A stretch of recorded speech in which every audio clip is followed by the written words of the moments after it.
오늘 하나님의 말씀은 사무엘상 24장 15절 말씀입니다. 제가 봉독해 올리겠습니다. 그런즉 여호와께서 재판장이 되어 나와 왕 사이에 심판하사 나의 사정을 살펴 억울함을 풀어주시고 나를 왕의 손에서 건지시기를 원하나이다 하니라. 아멘. 오늘 본문에 다윗은 드디어 자신을 죽이려고 하는 사울을 없앨 수 있는 절호의 기회를 잡습니다. 다윗의 사람들도 이것은 여호와께서 주신 기회라고 하면서 다윗을 부추기죠. 사무엘상 24장 4절 말씀입니다. 다윗의 사람들이 이르되 보소서 여호와께서 당신에게 이르시기를 내가 원수를 네 손에 넘기리니 네 생각에 좋은 대로 그에게 행하라 하시더니 이것이 그날이니이다 하니 다윗이 일어나서 사울의 겉옷자락을 가만히 베니라. 다윗은 사울을 죽일 수 있는 절호의 기회를 잡았으나 다윗은 사울을 죽이지 않습니다. 단지 사울의 겉옷자락을 살짝 베어낼 뿐이었죠. 다윗은 사울을 죽이지 않는 이유를 이렇게 고백합니다. 사무엘상 24장 6절 말씀입니다. 자기 사람들에게 이르되 내가 손을 들어 여호와의 기름 부음을 받은 내 주를 치는 것은 여호와께서 금하시는 것이니 그는 여호와의 기름 부음을 받은 자가 됨이니라 하고. 사울은 여호와께 기름 부음을 받은 자, 하나님이 기름을 부어 세우신 왕이기 때문에 다윗은 사울을 죽일 수 없다고 말하는 것입니다. 이것은 곧 사울을 죽이는 것은 하나님의 권위를 손상시키는 일이라는 것이죠. 사실 사울은 성령이 그에게서 떠나고 악령이 그에게 임한 상태였습니다. 이런 상황을 다윗뿐만이 아니라 주변 사람들 모두가 알고 있었죠. 사울은 왕 초기에는 선행을 쌓았으나 이제는 악행을 일삼는 자가 되었습니다. 그럼에도 불구하고 다윗은 이런 악한 왕이 된 사울을 죽이지 않습니다. 왜 다윗은 악한 사울 왕을 죽이지 않았던 것입니까? 하나님이 사울에게 기름 부어 이스라엘의 왕으로 삼았기 때문입니다. 다윗은 모든 권세가 하나님께로부터 말미암는다는 이 성경의 진리를 확고하게 믿었던 것입니다. 또한 다윗은 공의로우신 이 재판장이신 하나님께서 자신의 이 억울함을 풀어주시고 사울의 손에서 건져내시는 하나님을 믿었습니다. 사무엘상 24장 15절 말씀입니다.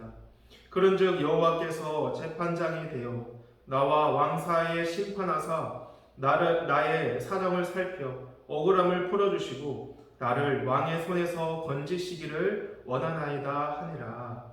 아멘. 우리가 인생을 살다 보면 피치 못하게 억울한 상황을 우리가 맞닥뜨릴 수 있습니다. 이때 우리는 어떻게 해야 할까요?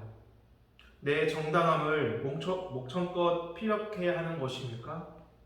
나를 억울하게 만든 그 사람에게 따져 물어야 하는 것일까요? 나의 억울함에 대해서 어느 정도는 피력을 하고 또 나를 억울하게 만든 사람에게 그 이유에 대해서 우리가 물어보는 것도 필요합니다. 하지만 우리에게 진정 필요한 것은 이 모든 상황을 정의롭게 인도하시는 또 인도해 나가시는 하나님, 우리의 재판장 되시는 그 주님의 공의에 맡기는 믿음이 우리에게 필요한 줄 믿습니다. 로마서 12장 19절 말씀입니다. 내 사랑하는 자들아 너희가 친히 원수 갚지 말고 하나님의 진노하심에 맡기라.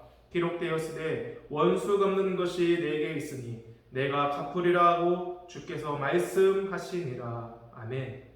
서두에 말씀드렸듯이 다윗이 하나님의 권위를 인정했기에 사울을 죽일 수 있었으나 다윗은 죽이지 않았습니다. 그리고 원수 갚는 일은 사람 스스로에게 있지 않고 하나님께 있음을 믿었던 것입니다. 이 땅에서 억울하고 답답한 일들을 만나지만 우리는 그 일들을 만날 때 최종적인 판단과 또 심판은 하나님께 있음을 믿고 하나님께 우리는 맡겨야 하는 줄 믿습니다. 다윗은 언젠가 하나님이 자신의 억울함을 풀어주시고 직접 원수를 갚아주실 것을 믿고 이를 소망으로 삼았습니다. 성도 여러분, 우리는 세상의 원리, 다수의 그 의견보다도 하나님의 말씀을 더 높이 두기를 소망합니다. 주변 사람들이 뭐라고 해도 공의의 그 하나님에 대한 우리의 믿음이 흔들리지 않기를 바랍니다. 세상 사람들은 스스로 원수 갚는 것을 당연하게 여길지 몰라도 우리는 스스로 원수 갚지 말고 그 원수 갚는 일을 하나님께 맡기시는 우리 성도님들 되시기를 주님의 이름으로 축원합니다. 사울은 다윗이 자신을 죽일 기회가 있었는데도 죽이지 않았다는 이 사실을 알게 되자 다윗에게 너무나 큰 감동을 받습니다. 사무엘상 24장 17절 말씀입니다. 다윗에게 이르되 나는 너를 학대하되 너는 나를 선대하니 너는 나보다 의롭도다. 사울은 다윗의 이 변함없는 충성심 앞에서 자신의 모습이 너무나도 부끄러웠습니다. 다윗은 스스로 원수를 갚지 않는 이 소극적인 선행에서 머물지 않습니다. 거기서 한 걸음 더 나아가 원수를 향해서 긍휼과 자비를 베풀었던 것입니다. 이것이 바로 선으로 악을 이긴 것입니다. 선으로 악을 이긴 다윗에게 하나님은 사울의 입술을 통하여 다윗에게 소망과 위로의 말씀을 주십니다. 사무엘상 24장 20절 말씀입니다. 보라, 나는 내게 반드시 왕이 될 것을 알고 이스라엘 나라가 내 손에 견고히 설 것을 아노니. 영원히 끝날 것 같지 않은 고난을 겪고 있는 다윗에게 이 하나님의 말씀이 얼마나 위로가 되고 정말 큰 위로가 되는 말씀인지 아닐 수 없습니다. 다윗을 죽이려고 혈안이 되어 있는 사울조차도 이제 곧 다윗이 이스라엘의 왕이 될 것이요 자신은 하나님의 심판을 받게 될 것을 알고 있다라고 고백을 합니다. 하나님은 다윗의 원수 이 사울의 입술을 통해서 하나님이 반드시 이루실 약속으로 다윗의 마음을 위로해 주시는 거죠. 성도 여러분, 원수 갚는 일은 우리에게 있지 않습니다. 우리의 공의로우신 재판장 하나님께서 갚아주신 줄 믿습니다. 공의로 심판하시는 그 하나님을 믿고 악으로 선을 이기시는 복된 우리 성도님들 되시기를 주님의 이름으로 축원합니다. 기도하시겠습니다. 공의로우신 하나님, 우리의 재판장이 되어주시니 감사합니다. 우리를 힘들게 하는 권세자들이라 할지라도 그를 세우신 하나님의 권위를 인정하며 그를 존중히 여기게 하여 주옵소서.